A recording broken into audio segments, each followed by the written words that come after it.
이렇게 얼굴이 이렇게 쏙 이렇게 많이 드신 안 좋아 보이진 얼굴이에요. 않지만 어떻게 하다가 과학 탐험가가 되셨나요? 제가 이제 컴퓨터공학을 전공했지만 저는 전형적인 과포자였습니다. 네, 과학을 정말 싫어했습니다. 제가 술무시험 볼 때 과학을 다 한 가지 번호로 찍었던 기억도 있을 정도로 정말 과학하고는 인연이 없었는데 제가 이제 컴퓨터공학을 전공한 다음에 처음 사회에 나가서 그 취직했던 회사에서 했던 일이 우리나라에 그 아리랑이라는 게 인공위성이 있는데 그 인공위성에 들어가는 관제 시스템을 만드는 일을 했습니다. 네, 그러다 보니까 어느 날 갑자기 아무런 준비가 안 된 무방비 상태에서 우주가 가슴으로 탁 들어오더라고요. 그 다음 날부터 이렇게 퇴근을 하는데 그냥 평상시 같으면 그냥 지나쳤을 달인데 야 도대체 저 달은 왜 이 정도 위치에 있는 걸까? 그리고 그냥 별은 단순히 반짝반짝 빛나는 걸로 아름답게만 봤는데 도대체 저 별이 빛나는 원리가 뭘까? 이런 거에 대한 궁금증이 시작이 됐고요. 그래서 과학에 이제 관심을 갖게 됐고 책을 보다 보니까 여기까지 왔습니다. 전 사실 과학하면은 로봇 태권브이의 김 박사님이 생각이 나는데 네네. 이 그만큼 사실 과학이 좀 멀기도 하고 그렇죠. 또 어렵기도 하고 그러는데 우리 문경수 사문가는 과학을 어떻게 생각을 하세요? 아 저는 과학은 로맨스라고 생각을 합니다.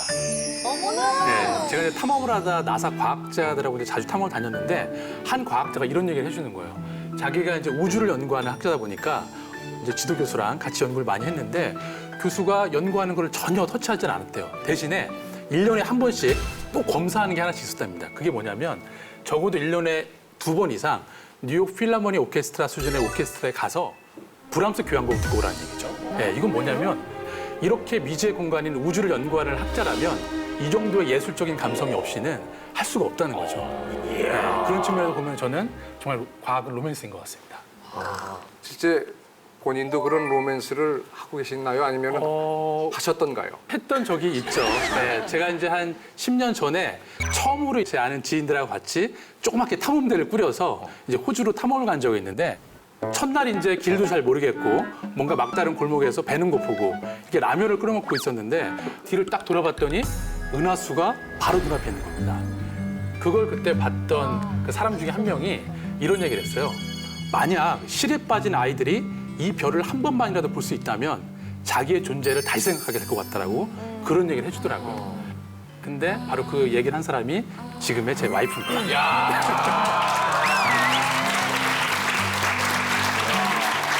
그러면은 아내분이 끓여줬던 그때 라면은 맛있었었나요?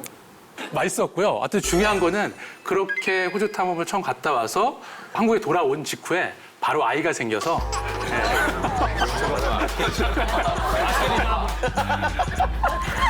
그래서 라면 먹고 갈래라는 얘기. 탐험을 정말로 좋아하시는군요. 네, 여러 가지로 탐험을 그 아내분과 서우주의 밤하늘을 보면서 이제 네네. 라면을 끓여 네네. 드시면서 네. 사랑을 싹 틔웠다라는 얘기를 듣고 좀 부럽더라고요. 네. 그래서 네. 혹시 한국에도 동호회나 뭐 네. 그런 그룹 같은 네. 게 있는지 아직까지도. 그런 곳이 많이 늘어났습니다. 자, 실제로 5, 6년 전만 해도 이렇게 과학 강의를 들으려면 과학관이나 찾아가야 들을 수 있고 그렇죠. 그리고 어디 뭐 연구소에서 뭐 이렇게 공개 강좌를 해야 들을 수 있었는데 요즘에는 많이 쉬워졌습니다. 그 대표적인 게 저 서대문에 가면 서대문 자연사 박물관이라는 데가 있어요. 네. 네, 거기 가시면 매주 목요일마다 우리나라 최고의 각 분야 과학자들이 와서 대중 과학 강연을 합니다.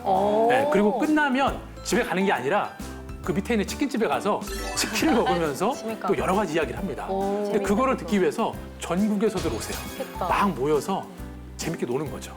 네, 그런 것들이 많이 늘어나고 있습니다. 야, 너무 좋다. 같이 가. 네, 제가 또 오다 보는데 지금 되게 이상한 데만 생각이 지금 잔뜩 꽂혀져 있어. 지금 거기에 남자가 많냐고 지금. 뭐 그렇게 되는 거예요. 사실 이성의 마음이야말로 또 다른 우주죠. 네, 그러니까 충분히 탐험할 만한 가치가 있습니다. 혹시 아까 그 라면 어디 라면이에요? 지금까지 얘기만 들어도 오늘의 강연에 대한 기대가 굉장히 좀 네. 커지고 있는데 어떤 주제로 강연을 해주실 건가요? 제가 오늘 여러분과 이렇게 들려드릴 이야기는 잃어버린 호기심을 찾아서입니다. 훨씬 너무 많아. 잃어버린 호기심을 찾아서 마치 인디아나 존스의 잃어버린 성계를 찾아서의 제목과 유사하네요. 네, 그렇죠. 그런 겁니까? 아무래도 그 영화를 보면은 인디아나 존스는 그 성계를 손에 얻으면 세계를 정복할 수 있다고 믿고 있습니다. 네. 근데 그 제가 생각하기에는 아마도 그 성계가 인디아나 존스가 어린 시절부터 꿈꿔왔던 호기심이 아니었나라는 생각이 듭니다. 그렇죠. 네, 그렇기 때문에 탐험이라는 게 사실 꼭 멀리 가고 그리고 높은 산을 가지 않아도 우리 일상 속에서도 우리가 그렇죠. 그 호기심이라는 그 마음을 가지고 자세히 관찰한다면 우리도 얼마든지 일상에서 탐험을 할 수가 있는 거고요. 뭐 그런 관점에서 성계와 비슷하지 않나라는 생각이 듭니다. 여러 마리가 갑자기 오기 시작했는데 캥거루를 공격할 정도의 육식성을 갖고 있는데 3일 반나절 동안 14kg가 빠졌습니다. 조난을 당해서 사망을 한 겁니다. 혹시 여러분 그 탐험가가 어떤 일을 하는지 아시나요? 탐험. 네. 탐험 일을 하겠죠. 돌아다니면서. 그렇죠. 여기저기. 이렇게 검색어에 검색을 해보면 뭔가 위험을 감수하고 어딘가에 가서 뭔가를 조사한다 이렇게 나옵니다. 자, 그러면 과학 탐험가는 뭘 탐험할까요? 과학과 관련되는 탐험하겠죠. 그렇죠. 예. 맞습니다. 저는 과학을 주제로 탐험을 하고 있습니다. 그래서 주로 우주나 공룡, 오로라 같은 것들을 주제로 탐험을 하고 있는데요. 우주를 주제로 탐험할 때는 제가 직접 우주에 갈 수 없으니까 화성 탐사를 준비하는 나사 과학자들하고 지구상에서 화성이랑 풍경이 비슷한 곳에 가서 탐험을 했고요. 그리고 공룡을 주제로 탐험할 때는 이 고비 사막에 가서 실제로 여러분이 어린 시절에 좋아하셨던 티라노사우루스, 그리고 브라키오사우루스 같은 이런 공룡 화석을 발굴하는 탐험을 하고 있습니다. 자, 근데 제가 이렇게 탐험을 하고 있다고 말씀을 드리는데 저 같은 경우에도 탐험을 하지 않고 이렇게 도시에서 생활을 하다 보면 이 탐험이라는 단어가 되게 낯설게 느껴집니다. 여러분도 그러시죠? 갑자기 뜬금없이 탐험 좋아하세요 하고 그러면 할 얘기가 없잖아요. 근데 우리가 이제 시간을 내서 이렇게 여행을 가서 이렇게 수평선을 바라보거나 그리고 쏟아지는 밤하늘의 별들을 보고 있으면 야, 도대체 저 수평선 너머에는 뭐가 있을까? 그렇죠. 그리고 이렇게 별이 많은데 이 우주 공간에 생명체가 살고 있는 행성이 지구밖에 없는 건가? 라는 본질적인 질문을 한 번씩은 다 해보셨을 겁니다. 외계인은 있어요? 왜 그러죠? 저는 있다고 믿습니다. 네, 믿으시는 거죠? 있을 것 같아요. 있을 것 같아요. 네, 그래서 어떻게 이런 것들을 보면은 이 탐험이라는 게 낯선 게 아니고 어찌 보면 우리 인간에 내재되어 있는 본성이 아닌가라는 생각을 해봅니다. 탐험을 이야기할 때 탐험과 인생이라는 단어를 많이 비유를 하게 됩니다. 탐험을 인생에 비유하기도 하고 인생을 탐험에 비유하기도 하는데요. 그렇다면 두 단어 사이에 분명 공통점이 있다는 얘기거든요. 탐험과 인생이라는 단어의 공통점이 어떤 거라고 생각하십니까? 개척 아닐까요? 개척. 네. 그렇죠. 맞습니다. 개척이라는 부분도 있고요. 혹시 또 다른 생각 가지신 분 없으신가요? 험난하다. 그렇죠. 앞날을 예측할 수가 없죠. 답이 없다. 답이 없다. 맞습니다. 새롭다. 그리고 미지의 세계. 아주 아무나라다. 맞습니다. 저 같은 경우는 탐험을 하다 보니까 정해진 인원이 제한된 자원을 가지고 기간 안에 뭔가를 미션을 끝내야 되기 때문에 가기 전에 많은 예행 연습을 합니다. 하지만 막상 현장에 가면 그 시나리오대로 되는 것들은 제가 볼 때는 20%도 안 됩니다. 늘 새로운 상황들이 직면하게 되고 그거를 이제 풀어가고 계속 그런 과정들이 벌어지는데 하지만 그 시행착오를 넘어서게 되면 우리는 그동안 보지 못했던 그 너머의 세계를 볼 수가 있는 거죠. 지금 이거는 한 9년 전쯤의 사진인데요. 두 젊은이가 지금 아주 어깨동무를 하고 나란히 사진을 찍고 있는데 김한석 씨 보시기에 더 두 사람의 얼굴 표정이 어떤 것 같습니까? 표정을 제가 지금 원빈 씨 아닙니까? 누가 원빈이죠? 진짜 선생님이세요? 저 9년 전에 저랬어요. 아, 진짜? 잘생겼어요. 많이 달라졌네. 많이 지치신 것 같긴 한데. 네, 사실 이 사진은 뭐냐면 그 아까 제가 말씀드렸던 것처럼 그 탐험에 관심이 있는 그 독서모임 회원들하고 그 호주로 탐험을 갔을 때 이야기인데요. 70명을 데리고 호주 사막으로 탐험을 가기로 했습니다. 자, 그러다 보니까 그래서 저기 옆에 보이는 그 제 후배랑 같이 미리 답사를 간 거죠. 답사를 간 다음에 시간이 조금 남아서 좀 더 깊숙한 지역에 가서 뭔가 좀 데이터를 자료를 수집하려고 들어갔다가 저 보시는 것처럼 조그마한 웅덩이를 지나다가 차가 물에 빠져서 오도와도 못한 상황이 벌어진 겁니다. 자, 그래서 일단 그 차를 놔두고 길을 떠나기로 했습니다. 지도를 보니까 저희가 차가 빠진 지점에서 70km만 걸어가면 고속도로가 나오는 거예요. 걸어서 70km도 아니야. 70km? 네, 70km. 우와. 네.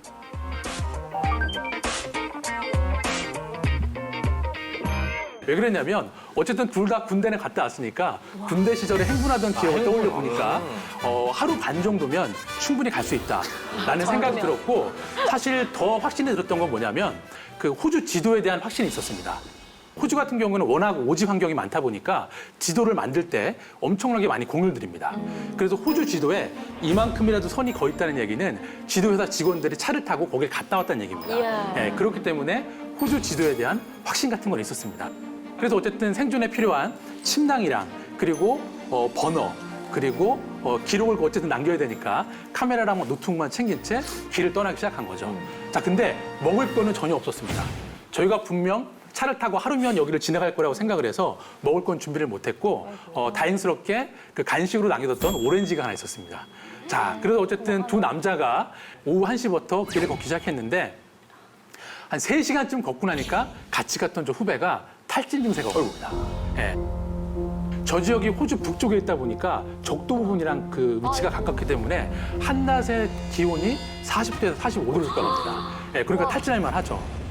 자, 근데 어쨌든 더 갈 수는 없고 좀 쉬면서 아까 그 잘 보관해놨던 오렌지를 까서 먹이니까 좀 정신이 돌아오더라고요. 예, 돌아왔는데 이 껍질을 버릴까 하다가 못 버리겠더라고요. 예, 근데 이 껍질을 그냥 가방에 넣으면 어떻게 될까요? 예, 상할 수도 있고 수분이 다 날아가겠죠. 예, 그래서 비닐로 봉자리에 싸매서 그거를 가방에 넣고 다시 길을 걸었습니다. 자, 그렇게 이제 걸어서 더 이상 이제 해가 떨어지고 갈 수 없는 길이 돼서 이제 일단 멈춰 섰고 우리가 이제 제대로 왔는지 확인을 해봐야 될 거 아니에요. 근데 다행스럽게 저희가 GPS를 가지고 있었습니다. 자, 그래서 GPS를 좌표를 딱 찍은 다음에 X 좌표와 Y 좌표를 지도에 이렇게 매핑을 해봤더니 암담한 결과가 나왔습니다. 저희가 동쪽으로 가야 되는데 동북쪽으로 14km를 걸은 거예요. 네, 그러니까 이제는 더 이상 앞으로 가면 답이 없는 거고 힘들더라도 왔던 길을 돌아갈 수밖에 없는 겁니다. 네, 그러니까 너무 좌절했죠. 네, 좌절해서 진짜 바로 누워 잤습니다, 그냥. 네, 누워 자고 새벽 3시쯤 잠이 깨서 네, 새벽 3시쯤 잠이 깼을 때 그 모습인데 이 사진은 뭐냐면 어쨌든 일찍 잤으니까 일찍 일어났죠. 일어났는데 갑자기 한 번도 들어본 적은 없는데 아주 익숙한 소리가 들리기 시작하는 겁니다. 논문선인가? 자, 우리가 보통 이런 분위기에서 영화나 소설책을 보면 어떤 소리가 들리죠? 귀뚜라미 소리? 귀뚜라미 소리요? 늑대 소리? 네, 맞습니다. 어떻게? 기억을 떠올려보면 이 소리. 가나늑대. 네. 오친 씨가 같이 소리를 내주시니까 더 실감이 나는데요. 한 마리가 아니었습니다.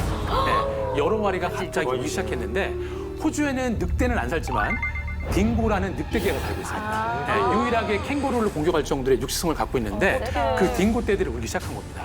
야, 진짜 이게 직감적으로 우리 영정사진이 될 수 있겠다는 생각이 들어서 서로 그냥 아무 말도 없이 그냥 사진 하나씩 찍어준 겁니다.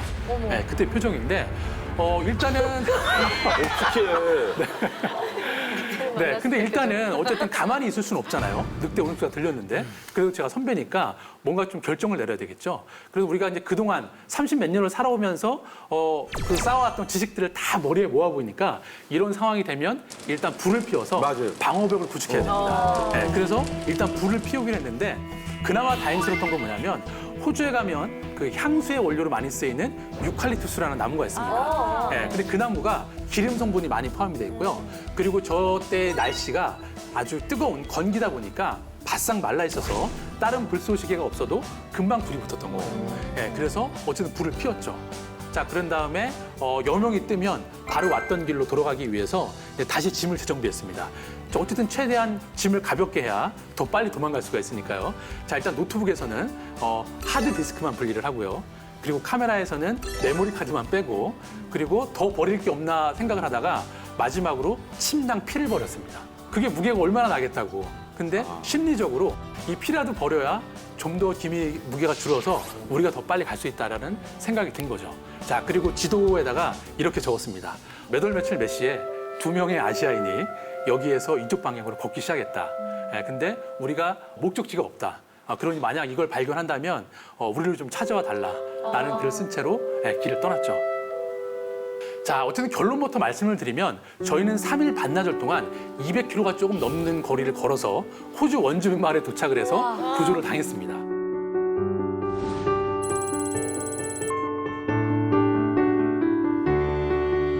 배고팠고 그리고 방향도 모르고 그리고 전기는 없고 밤마다 늑대는 우러다니고 그리고 일교차는 많이 차이가 났지만 사실 이 5가지는 다 견딜만 했습니다.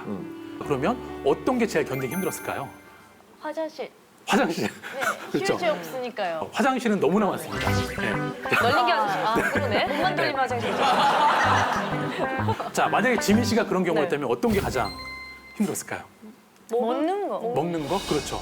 예, 저희는 일단 먹는 게 아까 없었죠. 예, 둘째 날 제가 또 탈진을 해서 네. 그 껍질까지 제가 다 먹어버리고 나니까 아예 먹을 게 없었어요. 저희가 3일 반나절 동안 14kg가 빠졌습니다. 와.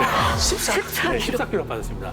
진짜 꼬르륵 소리가 말라서 안 날 정도로 소리가 나니까 진짜 원주민 마을에 도착을 하더라고요. 자, 근데 어쨌든 이 5가지는 다 견딜만 했는데 가장 견디기 힘들었던 게 뭐냐면 바로 저 마지막 그림이었습니다. 자, 혹시 저 그림이 어떤 그림인지 아시겠습니까? 뭉크. 네, 뭉크의 절규라는 그림이죠. 근데 저 절규라는 그림을 저희 상황에 빗대어 보자면 하루 종일 걸어도 주변 풍경이 바뀌지 않는다는 거. 이것이야말로 진정한 절망이었습니다. 네, 분명 새벽부터 점심때까지 걸었는데 아까 봤던 유칼립투스 나무가 또 있는 거예요. 모양까지 똑같고 높이까지 똑같아요. 그리고 하루 종일 걸었는데 아까 봤던 그 어린 왕자에 나왔던 바바 나무가 똑같은 자리에 또 있는 거예요. 돌고 돌고. 이거야말로 진짜 사람을 진짜 패닉 상태로 몰고 가더라고요. 저희가 살아 돌아온 다음에 한 달 뒤에 뉴스가 나왔는데 그 뉴스를 보니까 한 여행객이 이쪽 지역에 갔다가 조난을 당해서 사망을 한 겁니다. 네, 근데 그 사망 지점에서 1km만 가면 마을이 있었어요. 근데 이 마을을 몰랐던 거죠. 어머나. 그래서 경찰이 이 사람의 소지품을 회수하러 그 궤적을 추적해 보니까 이 사람은 계속 돌기만 한 겁니다. 네. 자, 근데 저희는 어쨌든 간 어떠한 지식 하나를 알고 있어서 다행스럽게 이 고난을 뚫고 나왔습니다. 저희가 방향을 알았던 방법이 있는데 제가 어떻게 방향을 알았을까요? 별자리? 그렇죠. 별자리. 네, 맞습니다. 자, 여러분 일반적으로 우리가 그 학창시절을 배울 때 별자리로 방향을 찾을 때 기준점을 어떤 별로 삼죠? 우리가 보통 북극성. 그렇죠. 북극성이나 북두칠성을 보고 저쪽이 북쪽이겠다라고 방향을 설정을 하는데 호주 같은 경우에는 남반구이기 때문에 위도가 낮아서 그 별들이 보이지 않습니다. 그럼 어떻게? 보이지 않습니다. 어떡해요, 그러면? 그렇기 때문에 저 화면에 보시는 것처럼 남십자성이라는 별이 있는데요. 그 남십자성 별의 가운데 그 공간만큼 수직 방향으로 아래로 5배를 연장하면 저쪽이 정남쪽입니다. 그래서 낮에는 방향도 모르겠고 되게 힘들었지만 밤이 되면 별자리를 보고 야 대충 우리가 이쪽 방향으로 차량 안배만 잘해서 몇 날 며칠 걸어가면 충분히 살 수 있다는 데이터적인 확신이 있었던 거죠. 자, 어찌 보면 이런 과학 상식이 이런 또 아주 위기 상황에서는 아주 사람의 생사를 어떻게 결정할 수 있는 중요한 요소로 쓰이는 겁니다. 사실 이 조난을 당했을 때의 나이가 제가 30대 초반이었고 같이 갔던 후배는 20대 중반이었습니다. 그러니까 나름 두 젊은이가 겪기에는 엄청난 시행착오였죠. 실제로 한국에 돌아오니까 진짜 외상후 스트레스 증후군이라는 게 있더라고요. 밤마다 저 길을 걷고 있고요. 그리고 지나가다 어떤 동물의 소리를 들으면 그 딩고 늑대 울음소리가 이게 막 오버랩이 되는 겁니다. 어쨌든 이 시행착오 덕분에 이 두 사람이 완전히 다른 인생을 살게 되는데요. 저 같은 경우에는 바로 저 사진에 보이는 저 풍경 때문인데 수 킬로미터가 펼쳐져 있는 그 갈대밭에 누가 일부러 심어놓은 것처럼 어린 왕자에 나오는 바밤나 황구류가 오롯이 심어져 있는 겁니다. 또 다음 날 길을 걷다 보면 저렇게 끝도 없이 펼쳐진 평원에 누가 일부러 만들어 놓은 것처럼 삼각형 모양의 개미집 하나가 있는 겁니다. 이런 것들을 보니까 사실 아마 여러분도 그런 게 있으실 겁니다. 저 같은 경우도 이를테면 우리가 뭐 화성이나 토성에 가면 갈 수는 없지만 아마 이런 모습이지 않을까라고 우리가 상상 속에서 한번 그려보는 풍경들이 있을 텐데 저한테는 저런 풍경들이 바로 그런 상상 속의 풍경이었습니다. 저 풍경들 그리고 내가 살고 있는 이 지구에 대해서 좀 더 알고 싶다는 생각이 들었죠. 그래서 이제 과학 탐험에 좀 더 관심을 갖게 됐는데 사실 더 본질적인 이유가 있는데요. 사실 제가 한국에 돌아와서 이제 좀 몸을 추스린 다음에 조난당했던 이야기를 기사로 써서 과학동화라는 잡지에 기사를 낸 적이 있는데 그 기사를 보고 한 여고생이 저한테 편지를 보냈습니다. 그 편지의 내용이 뭐였냐면 자기가 이제 오랜 시간 동안 이 과학 잡지를 봤는데 정말 내 마음을 흔들었던 기사가 처음이었다는 거예요. 그러면서 대학생이 되면 이렇게 과학자들과 함께 탐험을 떠나고 싶은데 내가 뭘 준비해야 되고 어떤 걸 공부해야 되는지 알려달라는 거죠. 어떤 저의 그 생생한 경험을 바탕으로 뭔가 글을 써서 전달을 하니까 그걸 읽는 사람이 느끼는 것도 크게 다르지 않구나라는 생각이 들어서 좀 더 이 과학 탐험에 대한 확신이 생겼던 거죠. 저는 이 조난을 계기로 본격적으로 이제 과학 탐험이라는 걸 갖고 제 직업으로 만들겠다는 생각을 했고, 그리고 같이 갔던 친구가 또 기억이 나시죠? 예. 그 같이 갔던 친구 같은 경우에는 원래는 학부에서 항공우주공학을 전공했던 친구입니다. 그래서 어렸을 때부터 우주를 좋아해서 로켓을 만드는 엔지니어가 되겠다는 생각이 아주 깊었던 친구인데, 조난을 당하고 걸어 나오면서 갑자기 인간의 뇌에 대해서 궁금증이 생긴 거예요. 왜 그러냐면 첫날은 힘들었지만 그래도 이런 오지에서 같이 친한 형이랑 걸어 나오니까 즐겁게 걸어 나왔는데, 둘째 날부터는 너무 힘든 거예요, 이게. 그러니까 진짜 내가 살 수 있나? 그리고 야, 우리가 이렇게 여기서 뭔가 안 좋은 생각을 하면 되게 힘들어지니까 최대한 즐거운 생각을 하자 했는데, 아무리 즐거운 생각을 하려고 해도 뇌 속에 즐거운 풍경이 안 그려지는 거예요. 체력적으로 벼랑 끝에 몰리니까. 자, 근데 이 친구는 그런 궁금증을 가진 것 같아요. 야, 분명 이 뇌는 내 거고 이 인간의 의식도 내 건데 어떻게 내게 내 마음대로 제어가 안 되는 걸까? 도대체 이 뇌라는 게 뭘까? 라는 궁금증이 생겨서 학부를 졸업한 다음에 전공을 뇌공학으로 바꿔서 카이스트에 가서 뇌공학으로 학위를 받고 지금은 인공지능 벤처기업의 대표로 새로운 삶을 살아가고 있습니다. 어찌 보면 그 두 사람에 있어서 최고의 시행착오였지만, 그런 그 특별한 공간에 가니까 우리가 그동안 알지 못했던 새로운 감각들이 막 나오면서 새로운 삶을 살 수 있었던 어떤 계기를 만들어주지 않았나라는 생각이 듭니다. 아마 여러분 가끔 인터넷 검색하시다 보면 이런 기사 한두 번 정도 보신 적 있을 겁니다. 이 기사 같은 경우에는 올해 5월 달에 나왔던 기사인데, 호주 사막에서 지구에서 가장 오래된 35억 년 전에 살았던 생명체의 화석이 발견됐다는 기사가 나왔습니다. 진짜요? 사실 저는 이 기사가 나올 거를 1년 전에 미리 알고 있었습니다. 제가 어떻게 알았을까요, 이거를? 바로 이 과학자들과 같이 그 현장에 있었기 때문에 제가 알 수 있었던 거죠. 지금 저기 나사 우주생물학자들이라는 사람들인데, 저 사람들이 손가락으로 가리키고 있는 바위에 지구에서 가장 오래된 35억 년 전에 살았던 미생물의 화석 기록이 남아있는 곳입니다. 저 같은 경우에는 과학을 전공하진 않았지만 탐험가 자격으로 거의 해마다 나사 과학자들의 탐험에 같이 팀원으로 참여해서 탐험을 계속 하고 있습니다. 탐험가님이 혹시 발견한 화석이 있는지. 네. 제가 발견해서 네. 한국에 가지고 온 유일한 그 화석 샘플이 있는데요. 그래요? 아까 화면에도 보셨던 지구에서 가장 오래된 35억 년 전 살았던 그 미생물의 화석을 저희가 나사랑 같이 갔을 때 발견하고 가져와서 지금 서대문 자연사 박물관에 기증을 했습니다. 서우주 지역이 지구상에서 화성이랑 가장 유사하다고 말씀을 드렸죠. 그거를 하나 킵해 두고, 또 다른 관점에서 중요한 게 뭐냐면 버섯처럼 생긴, 어찌 보면 말똥처럼 생긴 저 돌 때문에 오는 겁니다.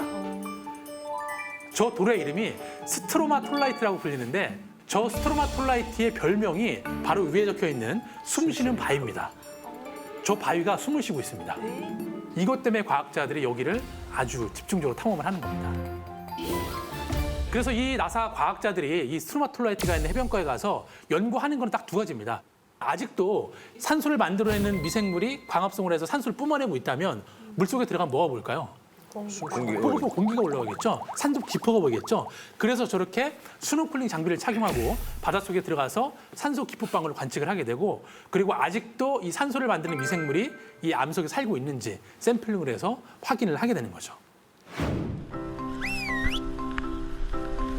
이야. 너무 예쁘다. 야, 말다. 네. 자, 근데 유심히 보면 수심이 얕은 해안가에 군락을 이루고 있죠. 저건 왜 그럴까요? 그렇죠. 광합성을 하려면 햇볕을 잘 받아야 되니까 저렇게 얕은 해안가에 군락을 이루고 지금까지 서식을 하고 있는 겁니다.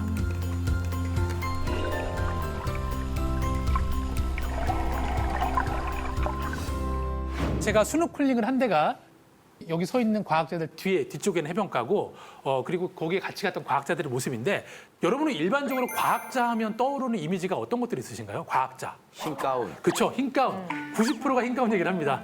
자, 또 뭐가 있을까요? 더벅머리. 더벅머리. 네. 안경 끼고, 예, 그리고 수학 잘할 것 같고, 되게 논리적이고, 심지어 약간 좀 따지기도 좋아할 것 같고, 이런 고정적인 이미지가 있는데, 저도 그런 고정관념들이 있어서 이 과학자들이 이 해변가에 오면 막 분주하게 막 화석을 막 샘플링하고, 막 현미경으로 들여다보고 이럴 줄 알았는데, 여기에 이틀 동안 머무르면서 어느 과학자도 그런 모습을 보이지 않았습니다. 이 과학자들이 이틀 동안 머물면서 가장 많이 했던 행동은 바로 산책이었습니다. 네. 하염없이 계속 해변가를 걷습니다.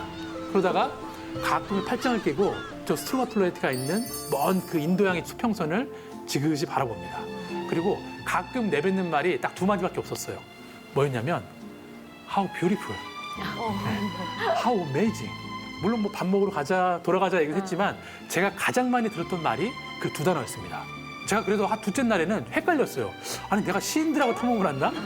네, 도무지 과학적인 모습들이 내가 생각했던 과학자 이미지의 모습들이 아무도 없는 거예요. 그래서 당신들 연구 안 하세요? 물어봤더니 이게 연구하는 거라는 거예요. 야. 네, 그게 무슨 말인가 싶었는데 같이 한 2, 3일을 지내고 보니까 내가 관찰하려는 대상에 대한 애정의 깊이만큼 이 연구의 깊이도 깊어지는 게 아닌가라는 생각이 들어서 그 뉘앙스가 좀 이해가 되더라고요. 제가 그 과학 탐험가를 하기 위해서 그 호주로 떠나기 전에 사실 그 전에는 한국에서 과학 잡지 기자 생활을 했습니다. 예, 여러분 혹시 과학동화라는 잡지 기억하시나요? 예, 어린 시절에 많이 보셨죠? 네. 예, 과학동화에서 기자 생활을 했었는데 그 기자 생활을 하면서도 계속 나름 그 개인적인 그 호기심에 의해서 계속 탐험들을 하고 있었죠. 예, 그러다 보니까 그 아마 이런 생각 좀 들었어요. 우리가 그 과학이라는 학문 자체가 되게 다이나믹하고 익사이팅한 학문인데 이거를 글로서만 표현한다는 게 좀 한계가 느껴졌어요. 예, 그래서 그렇다면 이 탐험이라는 행위가 과학을 표현하는 또 다른 어떤 채널이 될 수 있지 않을까라는 생각이 들어서 제가 이제 본격적으로 탐험을 예, 하기로 했는데 그러면 그 한국에서 과학 잡지 기자를 하던 제가 어떻게 나사 우주생물학자로 탐험을 할 수가 있었을까요? 지원서? 네, 지원서. 동호회? 네, 나사가 동호회가 되기 위해서. 친구 따라 강남. 친구 따라 강남 온다? 아, 약간 비슷한데. 시험 봤어요? 시험 봐서. 나사에 친구가 있어서. 인스타. 나사 SNS 페이지. 페이지. 그게 한 8년 전인, 7, 8년 전이니까 아마 인스타도 없었을 테고. 싸이월드? 네, 싸이월드. 추억의 싸이월드가 까지 나왔는데요. 제가 이제 그 과학 탐험을 본격적으로 하기 위해서 일단 기자를 그만두고 이제 호주로 날아갔는데 일단 탐험을 하려면 사막 지형을 잘 알아야 되잖아요. 그래서 호주 여행사에 문에 노크를 했습니다. 예, 여행사에 취직을 하면 어쨌든 사막을 많이 다니고 할 테니까 지형을 빨리 익힐 수가 있고 그리고 탐험할 때 필요한 것들을 준비도 하고 이런 여러 가지 경험들을 할 수 있으니까 여행사에 취직을 했죠. 자, 그래서 이제 낮에는 이제 막 손님들 식당에 모셔다 드리고, 그리고 막 관광지 안내해 드리고, 이제 그런 생활을 했는데, 그 외국 생활을 하다 보니까 아무래도 힘든 부분이 많더라고요. 자, 여기 그 두 분의 또 외국인이 계시는데, 오실 씨는 한국에 왔을 때 가장 힘들었던 게 어떤 건가요? 제가 한국어를 배우는 게 가장 어려웠어요. 그렇죠. 맞습니다. 네, 저도 마찬가지였습니다. 일단 영어가 잘 안 되니까 친구가 별로 없는 거예요. 네, 그리고 뭐 음식 뭐 이런 것도 뭐 그건 다 견딜만 했는데 일단 뭐 돈도 넉넉치 않으니까 문화 생활을 할 수 있는 게 거의 없더라고요. 그래서 야, 내가 앞으로 여기 오랫동안 뭔가 이렇게 그 턴을 잡아야 되는데 이렇게 가만히 있기는 뭐하고 그래서 돈 안 들고 문화 생활 할 수 있는 게 뭔가 하고 찾아봤더니 도서관이랑 박물관밖에 없더라고요. 예, 이게 보통 주정부 예산으로 운영되다 보니까 도서관이나 박물관이 다 무료로 입장이 가능했습니다. 자, 그러다 보니까 일이 끝나면 거의 매일같이 도서관에 가서 보고 싶었던 책들을 봤던 것 같아요. 그리고 하필이면 또 바로 50m 옆에 박물관이 있는 겁니다. 그래서 책에서 봤던 거를 바로 가서 만져보고 그렇게 한 몇 개월을 공부를 하다 보니까 공부가 너무 재밌더라고요. 진짜 제가 그러다 보니까 이제 도서관 사서도 친구가 되고 그리고 새로운 책이 나오면 나한테 먼저 보라고 이렇게 전해주더라고요. 예, 제가 이쪽에 관심 있는 걸 아니까. 자, 그러다가 어느 날 그날도 여김없이 낮에 일을 하고 저녁에 도서관을 갔어요. 갔는데 사서가 한 권의 책을 추천해 준 거예요. 이게 새로 나온 책이다. 네가 좋아하는 분야인 것 같다. 라고 딱 봤는데 그 책을 보는 순간 전기가 왔어요. 이 책의 저자 이름이 너무나 낯이 익은 거예요. 이 책의 저자 이름이. 그래서 내가 이 사람을 어디서 봤지라고 생각해 봤더니 제가 나름 과학 덕후다 보니까 과학 다큐멘터리를 수백 편을 봤습니다. 네, 그러다 보니까 항상 지구 대기에 산소가 어떻게 만들어지는지를 설명할 때 늘 사륜구동차를 타고 먼지를 흩날리면서 등장해서 설명해 주는 과학자가 있었는데 바로 그 사람이 쓴 책이었습니다. 예. 근데 마침 이 사람이 또 나사에 근무를 하다가 이 호주에 있는 연구소로 파견을 나와 있는 겁니다. 프로필을 보니까. 자, 그래서 용기를 내서 메일을 보냈습니다. 근데 아까 제가 영어를 잘 못한다고 했었죠, 그때. 네. 예, 지금도 그렇게 잘하는 건 아니지만 메일을 어떻게 보냈을까요? 번역기. 구글 번역기 힘을 빌려서 보냈는데 8년 전 안 좋았을 텐데. 8년 그렇죠, 맞습니다. 아마 외국인들 다 본 것 같은데 지금도 그 메일을 꺼내 보면 이거는 문장이 아닙니다. 네. 근데 어쨌든 저는 뭐 선택의 여지가 없었고 그렇게 메일을 보냈죠. 그때 문장은 엉망이었지만 그 쓸 때의 마음은 진짜, 진짜 아주 가지런한 마음으로 정근하게 메일을 썼는데 그 메일을 보고 일주일 있다 답장이 왔어요. 이야, 만나자고. 만나자고 답장이 왔어요. 근데 그 일주일 후에 만나기로 했는데 제가 그날부터 매일 저녁 한 가지 치렀던 의식이 하나 있습니다. 제가 묵은 숙소에서 연구소까지 한 20분 정도 거리가 되는데 매일 그 연구소를 찾아가는 연습을 했어요. 네. 디데이 날 길을 잘못 찾아서 늦게 가면 실례가 되니까 이렇게 세계적인 대가가 나한테 시간을 할애해 준 거잖아요. 네, 그러니까 매일 그 가로가는 연습을 해서 로비 문을 열고 이게 기웃거리다가 나가고 하니까 한 3일째쯤 되는 날 그 안내 데스크에 있는 그 맘씨 좋은 할머니께서 너 누군데 맨날 여기 기웃거리냐 그러는 거예요. 네, 그래서 아니 내가 사실 며칠 후에 이 박사님을 만나러 올 건데 길을 잘 몰라서 이렇게 연습을 하는 거다 하니까 그러냐고 막 웃으면서 이렇게 반겨주셨는데 드디어 디데이 날 문을 딱 여니까 할머니가 바로 수화기를 들더라고요. 얘가 왜 온지 아니까. 그래서 박사를 만나서 이제 네.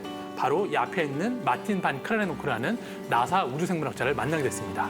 자, 근데 제가 어쨌든 한국에서 과학 기자를 했다고 하니까 그냥 갈 수 없잖아요, 또. 그래서 질문할 걸 한 10가지를 만들어 왔습니다. 이번에도 구글 번역기를 또 돌렸죠. 했는데 분명 질문이니까 의문문이죠. 근데 왓이 다 뒤에 가 있더라고요. 이건 사실 뭐 지금이야 진짜 구글 번역기 좋았지만 사실 제가 쓰고서도 저도 영어를 못하지만 이거 분명 왓이 이게 앞으로 가 있는데 뒤에 가 있으니까 이게 맞나 싶어서 어쨌든 인터뷰를 했는데 잘 안 되죠. 그러니까 저 박사가 인터뷰 질문서를 딱 보더니 자기가 얘기를 하면서 이런 걸 물어보고 싶은 거냐라고 물으면서 1시간 정도의 인터뷰를 마쳤습니다. 자, 근데 어쨌든 우여곡절이 있었지만 너무 감사하잖아요. 그래서 진짜 너무 고맙습니다 하고 집에 가려고 했더니 잠깐만 기다리라는 거예요.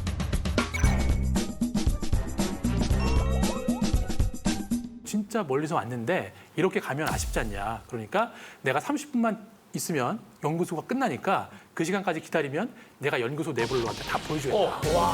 시작하셨어요. 자, 그래서 30분을 기다렸다가 연구소 내부를 2시간 동안 다 둘러봤습니다.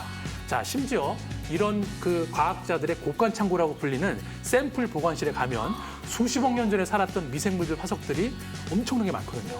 그 표본을 또 과학 현미경으로 다 보게 되고, 진짜 막 전율이 솟더라고요. 내가 다큐멘터리에서 보고 책에서 봤던 그 공간에서 내가 이 사람이 설명해 주는 걸 보고 있는데, 그래서 이게 약간 정신이 혼미한 상태에서 정말 감사합니다 하고 이제 큰절하고 집에 가려고 했더니 갑자기 저한테 한 가지 제안을 했습니다. 어떤 제안을 했을까요? 입사를 해라. 같이 입사를 해라. 입사를 해라. 피서로 하라. 구글 번역기로 와시트가 있는데 입사를 연구생으로 들어와라. 연구생으로 들어와라. 일단은 이게 안 되니까 쉽지 않았겠죠. 자, 한 가지 제안을 한 게 뭐냐면 보름 후에 각 대륙을 대표하는 나사 우주생물학자들이 이 퍼스라는 도시에 모여서 컨퍼런스를 한 다음에 첫 번째로 탐험을 떠날 건데 너 같이 가지 않을래 그러는 거예요. 그래서 아주 우연한 기회에 여행사 조수였던 제가 나사 탐험대에 쉽게 말해서 옵적으로 참여가 된 거고 어찌 보면 저의 본격적인 과학 탐험의 새로운 스테이지가 열린 거죠. 네, 그래서 드디어 보름 후에 연구소 앞에 딱 나갔더니 제 앞에 슈퍼스타 과학자 23명이 딱 있는 거예요. 이때의 마음을 굳이 표현하자면 엑소 완전체의 모습을 본 소녀편의 마음과 똑같았을 겁니다. 첫날 딱 이제 차를 타고 그 밤에 캠핑을 하는데 옆을 돌아보면 BBC의 다큐멘터리에 나왔던 과학자가 스파게티를 먹고 있고요. 이쪽으로 고개를 돌렸더니 내셔널 지오그래픽 NG에 나왔던 과학자가 카레에다 밥을 비벼 먹고 있는 겁니다. 그러니까 이 상황이 너무 비효율적인 거예요. 나는 누구 여기 어디 이런 상황인 거죠. 이 중에서 그 프레클이라는 사람은 저와 더불어서 유일한 비과학자였는데 과학자들이 탐험을 할 때 타고 가는 특수 차량의 조종수입니다. 예, 탐험할 때 아무 차나 타고 가는 게 아닙니다. 지금 그 프레클이 자기가 운전하는 차량을 저렇게 보고 있는데요. 얼핏 보기엔 버스처럼 생겼죠? 네. 예, 버스처럼 생겼는데 실제 저 차는 8톤 트럭을 버스로 개조한 특수 차량입니다.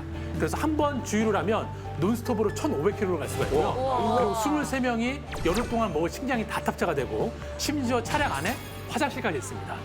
예, 그래서 과학자들은 이 차를 버스라고 안 부르고 우주 왕복선이라고 부르더라고요. 예, 우리가 지구에서 뭔가 탐험을 하지만 이 우주 왕복선이 우주 공간으로 우리를 데려다 주는 것처럼 이 차 또한 우리를 미지의 사막으로 데려다 주는 차라는 말로 단적으로 표현한 거겠죠. 아, 차가 정말 대단하죠. 네. 자, 여기서 그 미셸이라는 과학자 같은 경우에는 독일에서 온 생물학자인데 이 사람이 연구하는 건 뭐냐면요. 미생물들의 표본을 국제우주정거장에 가져갑니다. 그래서 그 미생물 표본을 우주 방사선에 노출시키는 거예요. 그래서 여기서 살아남는 미생물들을 집중적으로 연구를 해서 나중에 화성 탐사를 갈 때 이 미생물을 가지고 간다는 거죠. 예, 그 두 가지 이유가 있는데요. 첫 번째는 이렇게 우주 방사선에 노출을 했는데도 살아남았다는 거는 화성에도 생명체가 살 수 있다는 거를 우리가 가서 한번 생각을 해볼 수가 있는 거고 또 하나는 우리가 화성에 갈 때 많은 짐들을 다 싸갈 수 없잖아요. 이를테면 뭐 인간의 뭐 배설물이라든지 모든 것들을 처리하려면 결국 이런 미생물들과 공생하지 않으면 불가능하다는 얘기이기 때문에 그런 것들을 연구하는 과학자고 그리고 저 마지막 코너에 있는 브루스라는 과학자는 아주 독특한 연구를 하고 있는데요. 결국 우리가 더 먼 우주까지 탐험을 하려면 가장 중요한 게 바로 연료입니다. 연료를 우리가 무한정 싣고 갈 수가 없잖아요. 주유소가 있는 것도 아니고. 그래서 이 브루스라는 과학자가 낸 아이디어가 뭐냐면 화성과 목성 사이를 떠도는 소행성을 포착을 해서 그 소행성에서 우주 탐사에 필요한 연료와 에너지원을 뽑아내자는 거죠. 예, 어찌 보면 되게 황당한 아이디어 같지만 실제로 채택이 돼서 지금 같이 연구를 수행하고 있습니다. 그리고 이제 대부분 탐험을 가면 캠핑을 하는데 이렇게 이틀 이상 머무르는 곳에는 비밀 기지가 있습니다.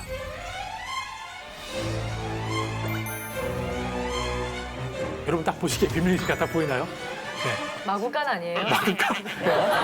거의 유사합니다. 네, 사실 이 공간은 뭐냐면 한 200년 전에 호주랑 교역을 하던 노르웨이 선원들이 숙소로 쓰던 숙소예요. 네, 되게 허름한 숙소인데 지금은 연간 수백 명의 나사 과학자들이 이곳에 와서 같이 먹고 자면서 아주 아날로그적인 방법과 그런 생활을 하면서 여기에서 연구를 수행하고 있습니다. 그리고 이거는 베이스 캠프에 있는 이야. 최첨단 샤워 시스템입니다. 네, 원리는 말씀 안 하셔도 알겠죠? 저 드럼통에 물을 분 다음에 불을 떼면 뜨거운 물이 저 파이프를 타고 샤워장으로 들어가는데 중요한 거는 물의 온도 조절이 안 됩니다. 와, 힘들어. 그래서 식을 때까지 기다려야 되거든요. 근데 식을 때까지 기다리려면 한 2시간이 걸리는데 그 기다리다가 다 씻으려는 의욕도 상실을 해서 매일 아침 가보면 물이 한 통이 그대로 있습니다. 그래서 궁극적으로 저희가 좀 전에 해변가에서 산소를 만드는 스트로마톨라이트를 봤는데 이 화성과 지형이 유사한 곳에 와서 나사 과학자들이 하는 일을 단적으로 정리를 하면 바로 이 사진에서 그 힌트를 얻을 수가 있는데요. 이 수직벽의 높이가 대략 한 80m 정도 됩니다. 80m 정도 되는데 저 수직벽에 아까 해변가에서 보셨던 그 스트로마톨라이트 화석이 다 도배가 되어 있습니다. 아까 해변에서 봤던 스트로마톨라이트를 반으로 뚝 자르면 단면이 이런 모습이겠죠. 근데 이런 스트로마톨라이트 화석이 이렇게 내륙 지방에서 발견이 된다는 거는 과거에 이 지역이 어떤 환경이었다는 거죠? 해변. 네, 얕은 해변가였다는 겁니다. 그래서 이 화석에서 샘플링을 해서 그거를 분석기로 조사를 해보면 수십억 년 전에 그 당시의 어떤 환경 조건이나 그리고 어떤 미생물들이 살았는지 그런 것들을 과학자들이 유추해낼 수가 있는 겁니다. 기존의 화성에 갔던 탐사 로봇들은 여러분이 알고 계시는 것처럼 태양 전지를 통해서 태양빛을 받아서 전기를 만들었는데 문제가 있습니다.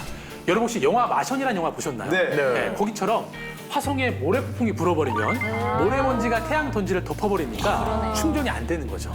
네, 그래서 죽었다 살았다를 반복하니까 제대로 탐사 미션을 수행할 수가 없겠죠. 자, 그래서 안정적인 전기 공급을 위해서 이 탐사 로봇에는 원자력 전지로 움직이게 하는 식으로 만들었습니다.